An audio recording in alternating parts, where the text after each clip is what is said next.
this is what I'm talking about the social entrepreneurship is. So I do not call myself a teacher. Actually, I'm a storyteller. So I will start with the story. So I was talking with one of the, again, I will not take name because नाम भूल जाएगा, चेहरा ये बदल जाएगा.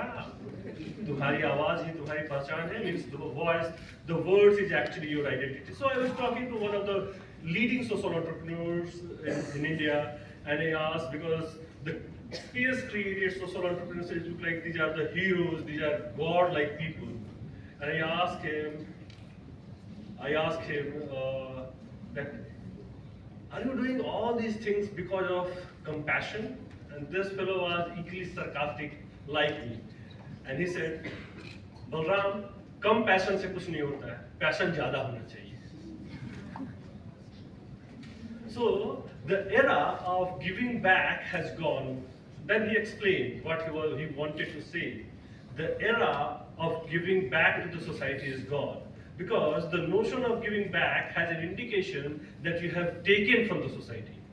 And if you take something and then give back, means you give back in pieces. You take much and give a few. That era has gone. Now this is the era to live with the society. So earlier era was talking about doing well to do good. Means if you can earn profit, you can do good for the society. So first your survival was needed. Your success was needed so that you can help others. That era is gone. Now the era is talking about moving together with the society. Correctly, I mean. And when I'm talking about resources, it means finances. So in case also someone wants to start, and this is what I had also learned the hard way, like you raise some money doesn't mean that like you would be spending it left, right and center. This is what like most of the startups do, right? They spend a lot of money on marketing and everything when their business model is also not correct, right? But with social enterprises, you need to be prudent with your resources of how are you planning and executing it, because after the end of some time, if you don't have cash, then it becomes a challenge, right? This is another thing, and I would absolutely agree with Sir when you mentioned that people treat social entrepreneurs, social NGO leaders as demigods, which should not be the case. And like in case also you are someone, maybe or two of you want to start, please treat this as another job, right?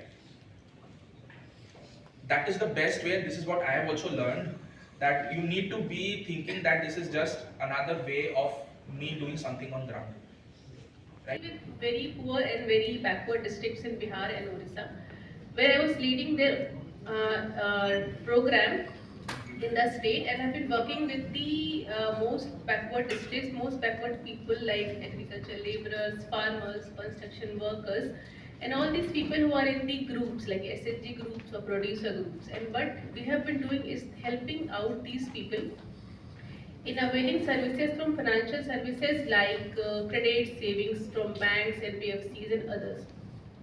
And in all these years, what I have seen is the challenges faced by all these people in availing a small loan like 50,000 rupees from a bank. And all these people needs to travel to a huge distance, even for a small passbook printing. From the demand side, I would say there's huge demand from all these people in accessing the credit facilities, but from the institution side, there are banks, there are NBFC present over there. But these people are not able to satisfy the demand which is present across these geographies.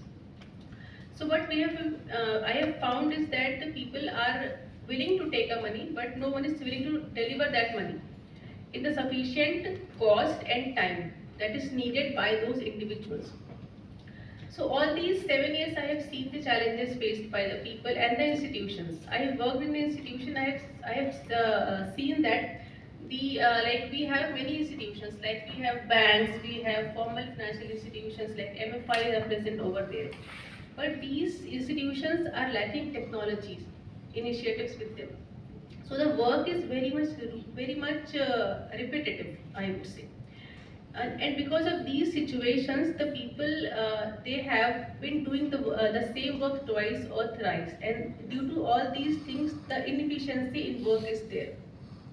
And due to all these things, the people, like a small shopkeepers, like agricultural laborers, they have to depend on the informal sources for finances, and they end up taking a huge interest rate, like 40-50% per annum.